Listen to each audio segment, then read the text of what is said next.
We interrupt this program to bring you an important Wayfair message. Wayfair's got style tips for every home. This is Styles McKenzie helping you make those rooms sing. Today's style tip: when it comes to making a statement, treat bold patterns like neutrals. Go wild, like an untamed animal print area rug under a rustic farmhouse table from Wayfair.com. Arr, fierce. This has been your Wayfair style tip to keep those interiors superior. Wayfair, every style, every home.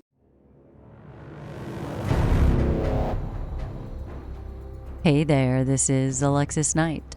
Welcome to True Crime, the Court of Public Opinion. I'm your host, guiding you through the cases that leave the public divided. These aren't your typical cut and dried cases. These are the ones where the facts may seem clear, but the truth, well, that's another story.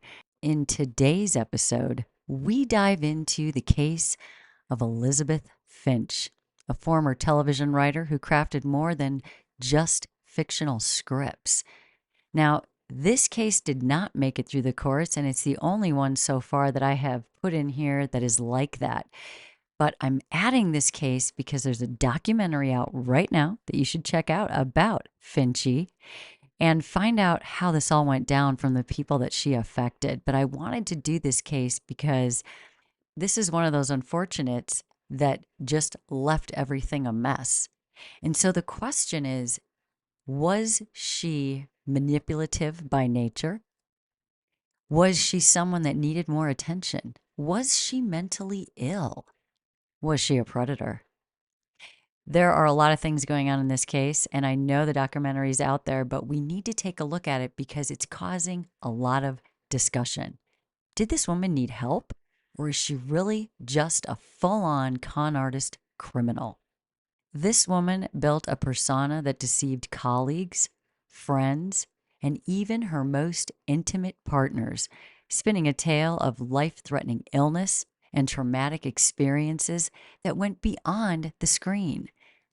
Finch's story reveals an undercurrent of influence and manipulation woven through Hollywood, stretching all the way to a PTSD therapy retreat where she preyed upon the vulnerabilities of those seeking solace. Listen closely as we unravel the evidence, the court's findings, and the contrasting perspectives that have divided the public. By the end of this episode, you are going to have the chance to decide for yourself. What do you think was going on with Elizabeth Finch? All right, let's get into it. Elizabeth Finch's story reads like something from the scripts she once wrote.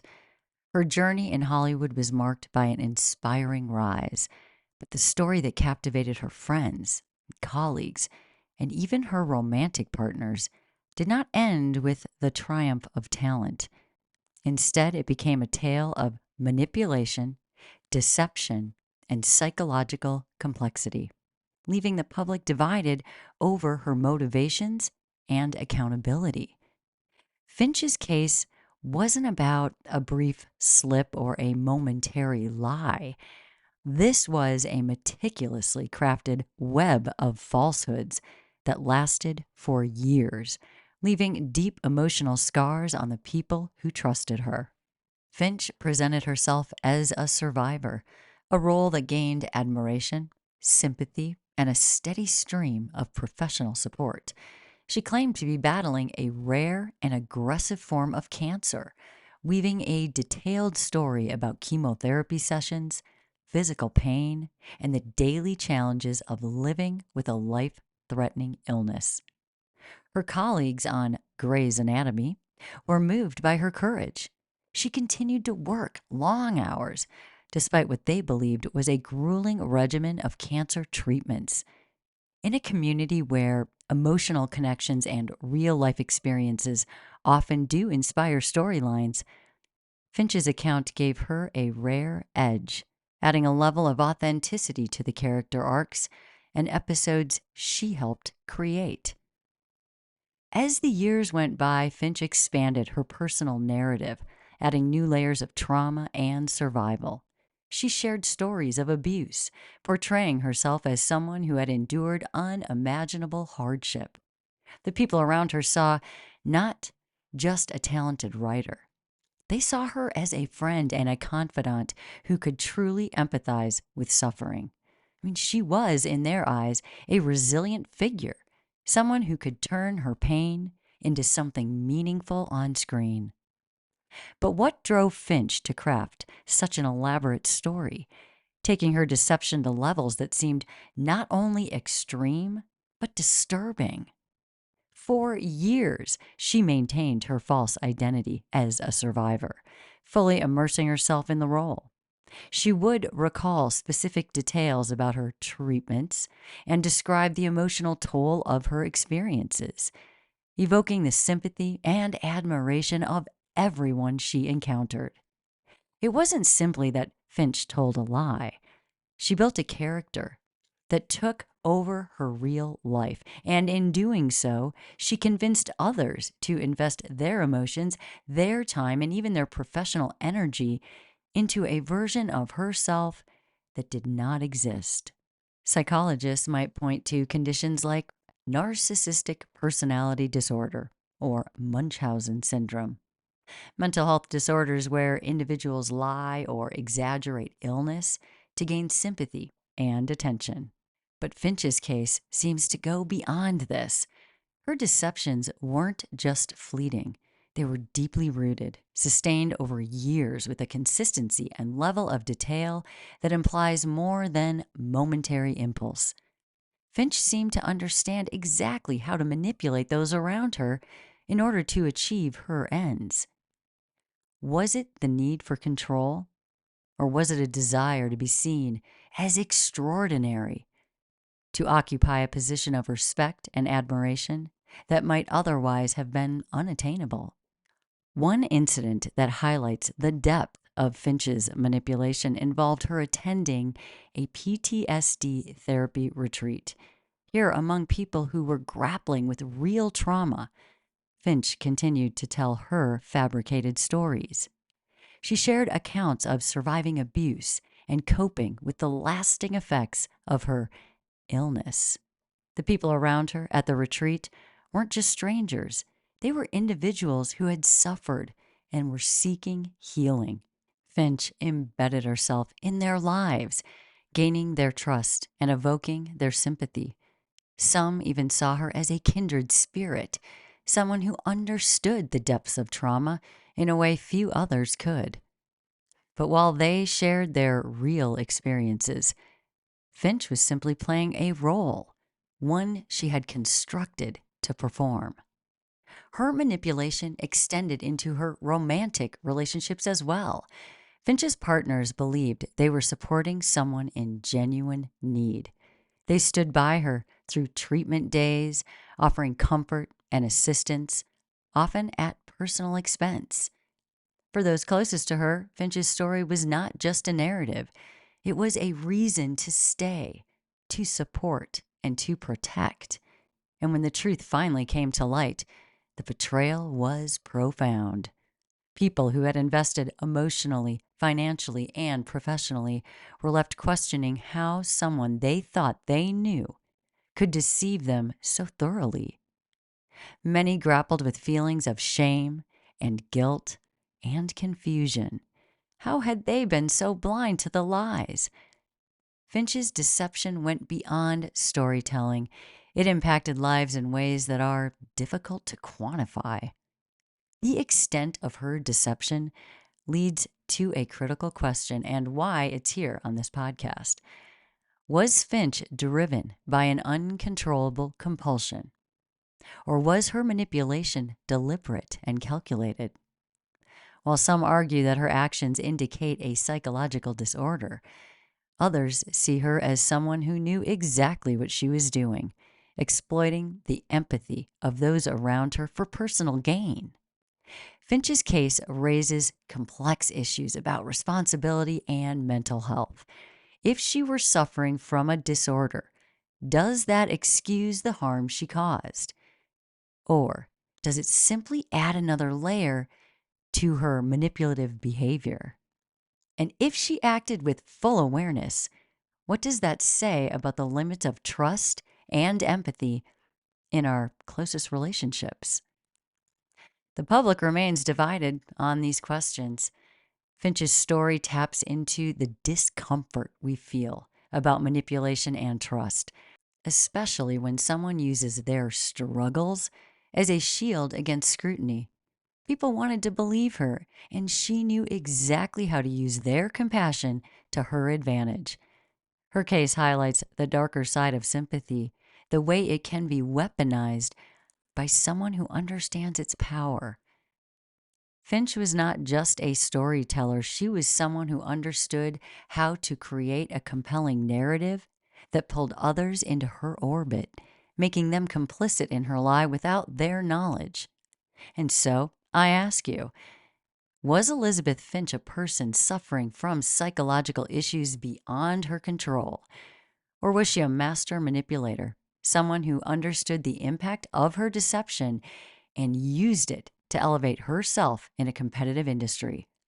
Here in True Crime, the Court of Public Opinion, we are going to dive into this case that challenges our understanding of empathy, manipulation, and responsibility. And by the end of this episode, you're going to have the chance to decide for yourself whether Finch's actions can be attributed to a troubled mind or a deliberate choice to deceive those around her.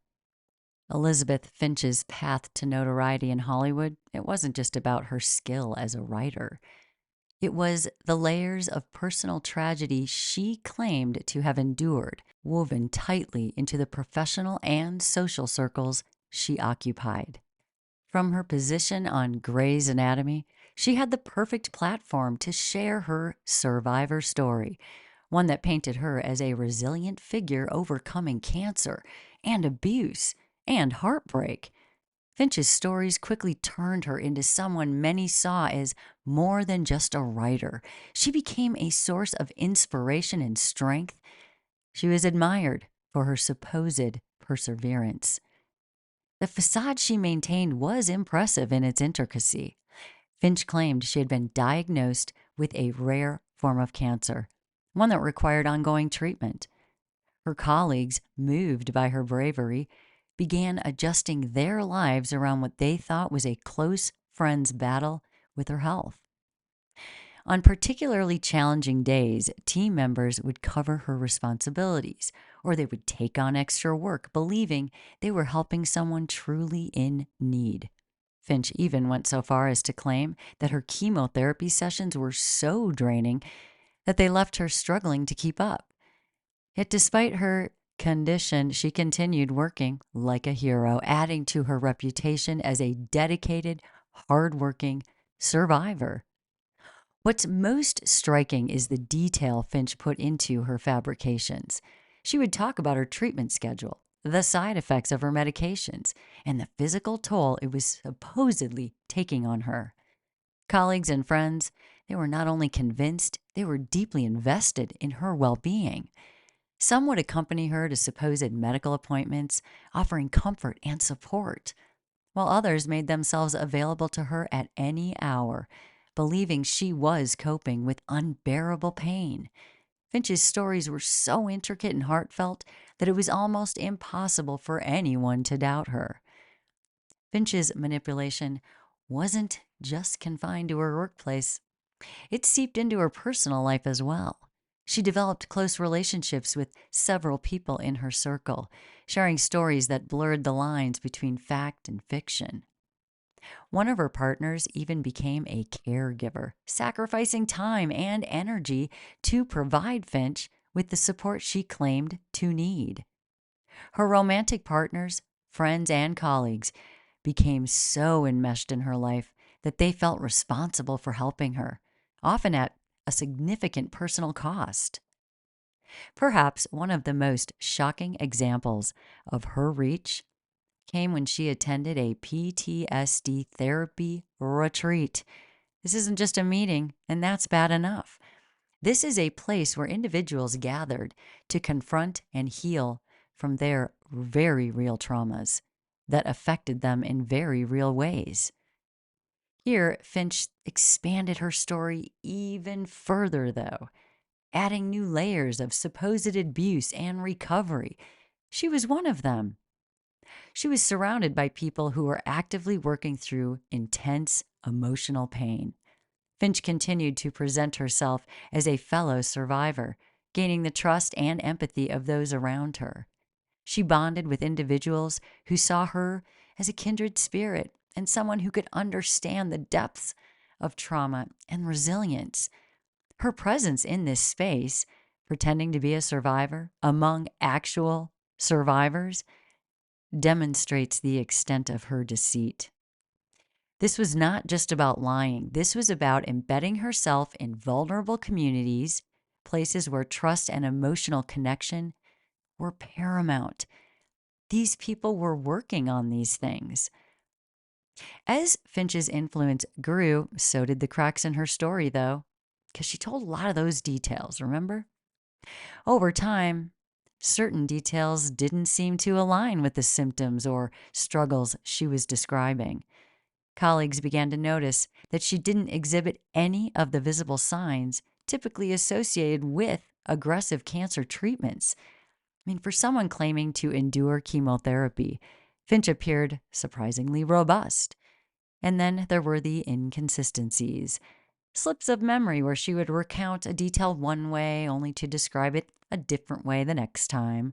At first, her friends and colleagues dismissed these as understandable lapses. After all, trauma and illness could very easily blur memories. But as her stories grew increasingly tangled, those close to her began to question the truth.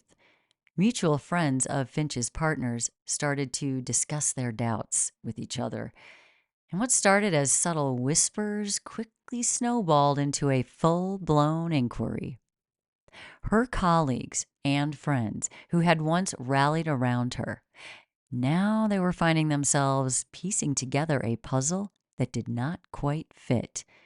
When asked to verify her story, Finch struggled to produce any credible documentation or any evidence of her supposed treatments, things like that. This revelation did not just shock those who knew her. It left them grappling with the implications of her lies. Many felt as though they now had been psychologically manipulated. Finch's deception wasn't an impulse fabrication. It was a calculated narrative she maintained for years, one that drew others into her world and left them questioning the authenticity of their own experiences with her.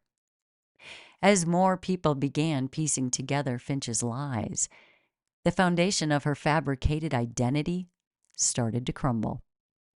The extent of her deception left friends and colleagues reeling. Those who had known Finch the longest were especially impacted. They had watched her move through the world as a cancer survivor and a trauma victim. They adjusted their lives around her supposed needs. And now they were feeling betrayed, not only by her actions, but by the trust they had willingly placed in her. They gave it to her freely. When Finch's lies came to light, the fallout was swift and unforgiving. She was removed from her position on Grey's Anatomy, and the industry that once held her in high regard now viewed her as a pariah. The scandal spread quickly, reaching the media and the public with shocking force.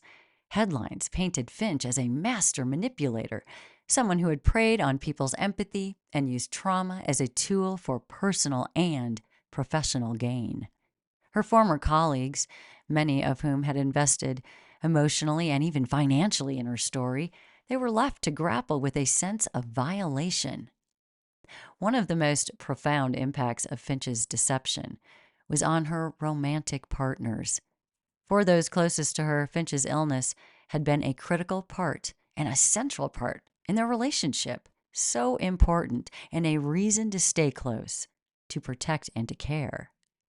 Many of these partners had made sacrifices, supporting her emotionally, financially, only to discover that the foundation of their relationship was a lie. The emotional toll was immense. They found themselves questioning not only their relationship with Finch, but their own judgment and self-worth. How could they have been so thoroughly deceived by someone they thought they knew? For some, the emotional damage went beyond betrayal, and it became a source of lasting psychological trauma. The extent of Finch's deception, it wasn't just limited to her immediate circle.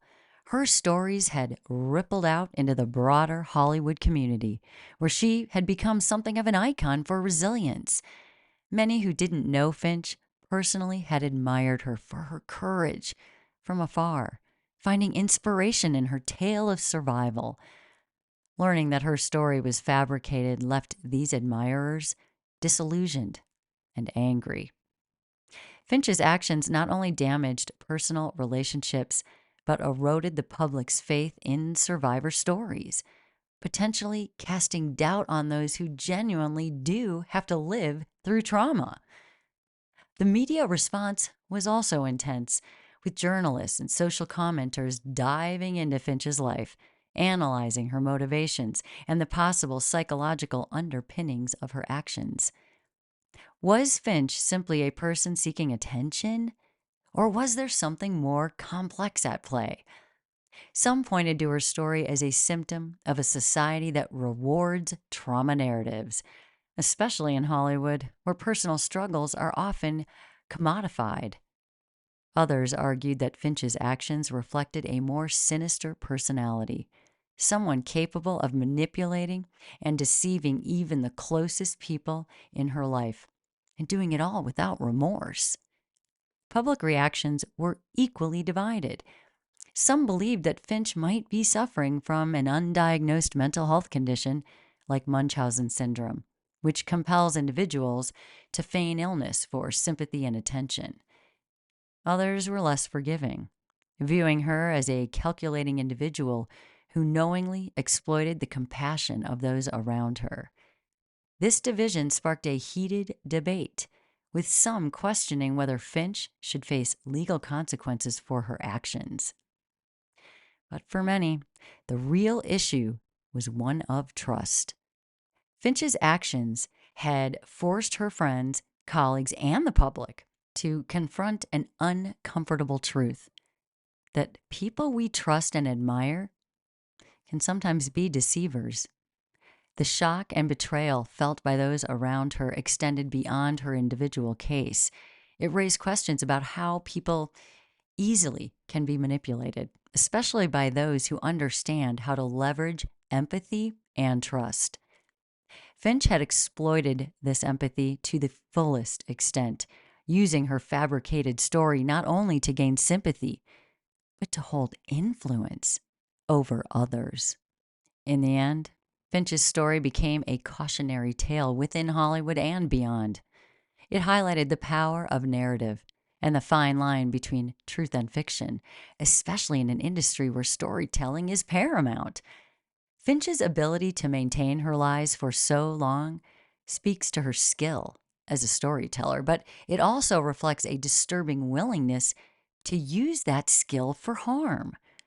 Her case forced people to question not only the boundaries of storytelling, but the ethical responsibilities of those who tell these stories, especially when they involve trust and goodwill of others.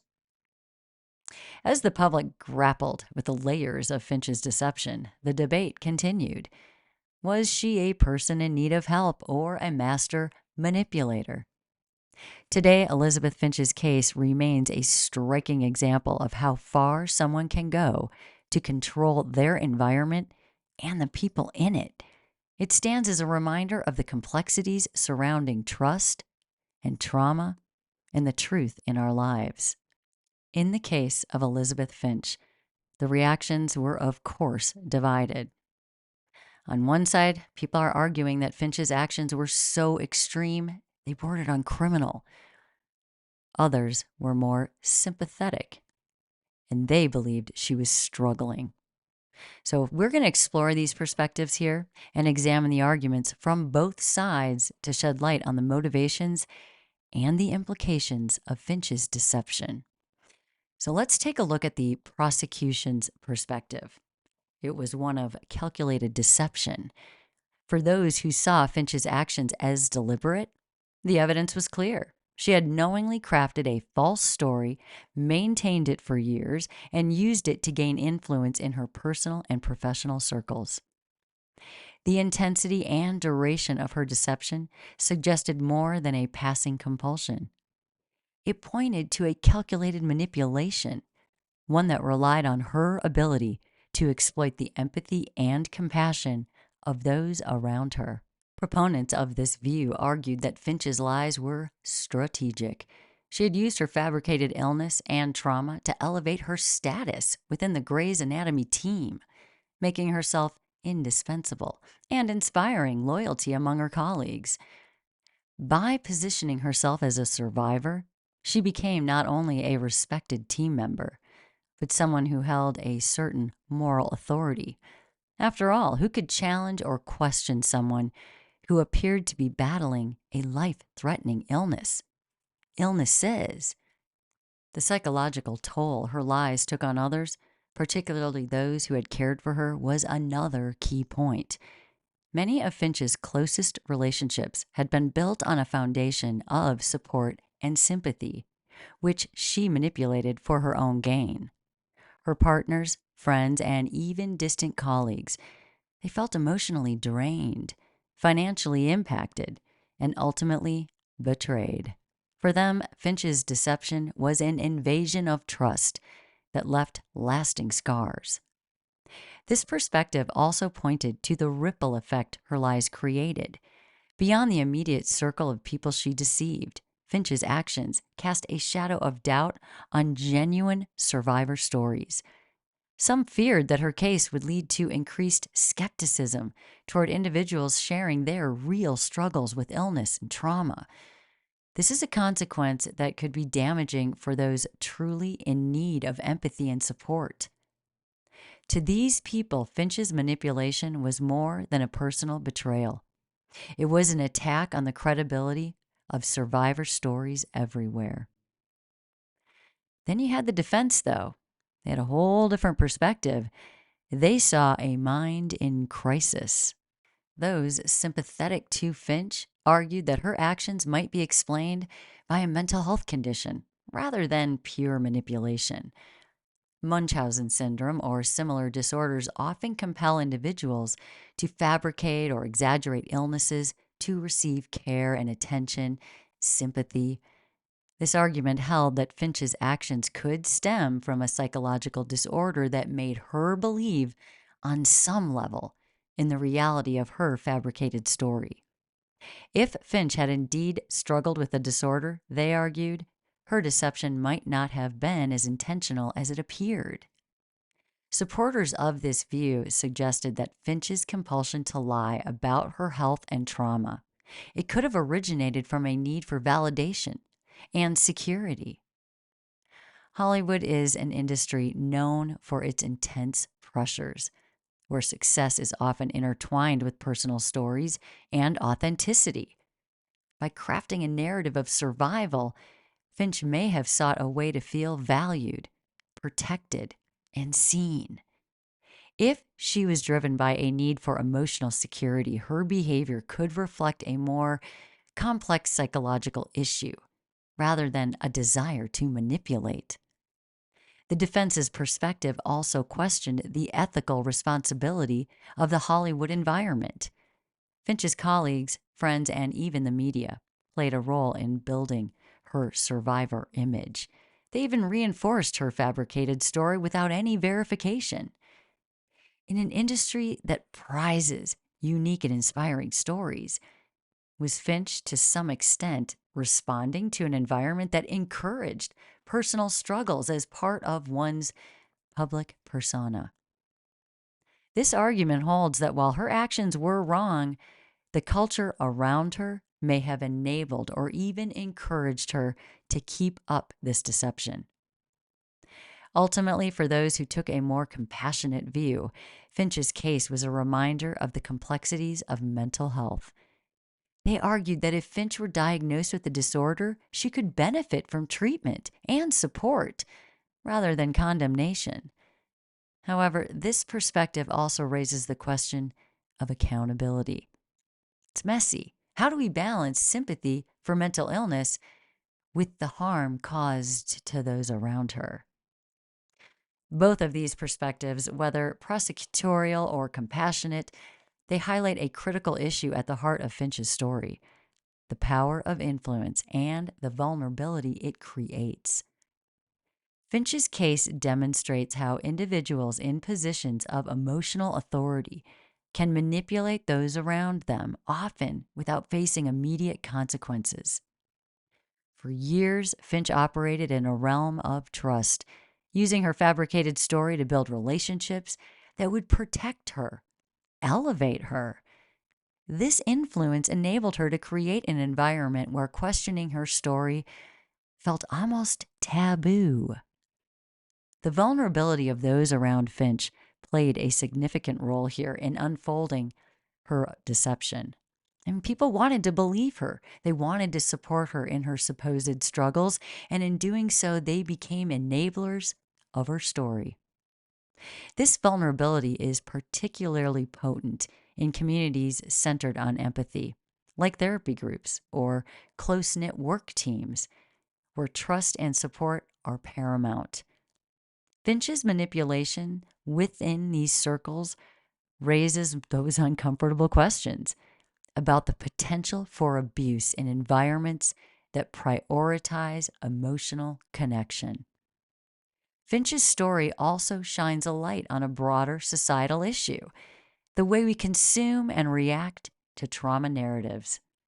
Our culture has a fascination with survival stories, even often elevating individuals who have endured hardship. I mean, they did overcome something hard. But this fascination creates a powerful incentive to share personal struggles, and in some cases to embellish them or even just fabricate them. Finch's case forces us to question how much responsibility lies with the individual versus the culture that rewards these narratives. While Finch's deception is uniquely disturbing, it does reflect a cultural obsession with trauma that may have encouraged her to maintain her lies for as long as she could. Like I said, guys, this one is messy. Now, in the end, the public still remains divided on Finch's ordeal. Some view her as a manipulative individual who wielded her influence with precision, while others see her as someone suffering from a profound mental health crisis. This division reflects the challenges of understanding and judging actions that lie at the intersection of manipulation, influence, and vulnerability. Today, Elizabeth Finch's case continues to provoke debate. It challenges us to examine how far a person can go in their pursuit of control, influence, or emotional security, and to question the role of environment in shaping such actions. Was Finch a master manipulator, fully aware of her lies and their effects on others? Or was she a person whose psychological struggles led her down a destructive path, unfortunately, causing harm she may not have fully understood? Elizabeth Finch's case may never have gone to court, but it has sparked debates about ethics of deception, manipulation, and the limits of storytelling in both personal and professional spaces. Unlike more traditional cases where a legal ruling clarifies responsibility, Finch's actions live in a gray area. Without any legal repercussions, the public has become the judge and jury here, wrestling with the tangled emotions and moral questions her story raises. This ambiguity has only intensified the controversy as people grapple with the implications of her actions and the blurred line between illness, mental health, and manipulation. A key point of confusion here is the impact of Finch's lies on the actual survivors, people really trying to heal. Finch's story raises those uncomfortable questions. How does one separate genuine trauma from a constructed narrative when someone can so convincingly inhabit the role of a survivor? People who had admired Finch now question whether they were manipulated by their own compassion and eagerness to connect with another's pain. Survivor communities have especially felt the effects, as Finch's actions risk casting doubt on individuals who are sincerely sharing their experiences and who sincerely need actual help with them. The possibility that others could question the authenticity of real survivor stories because of Finch's deception has become one of the lasting harms of her actions. Adding another layer of complexity is the question of mental health and the potential influence of Hollywood's unique culture on Finch's behavior. The entertainment industry has often capitalized on narratives of resilience. We all know this. Trauma and survival, qualities that Finch carefully crafted in her own story. Some argue that Hollywood itself rewards and even glamorizes stories of personal struggle, and that leads to an environment where individuals feel encouraged or even pressured to share their most vulnerable moments in order to gain attention and status. And we've all seen this happen. People get married and divorced in Hollywood for attention. They release sex tapes for attention. People do this in Hollywood, and it does work. Finch's case reflects a cultural fascination with hardship, creating a cycle where personal pain is transformed into a kind of currency.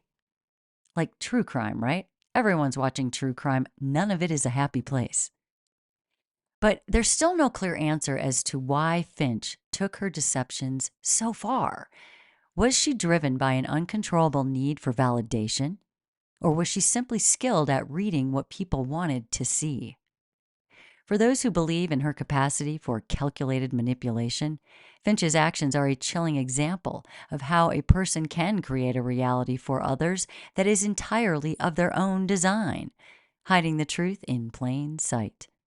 But those who view her actions through a lens of mental health argue that Finch's lies may have originated from a place of genuine emotional need, one she didn't fully understand or have control of.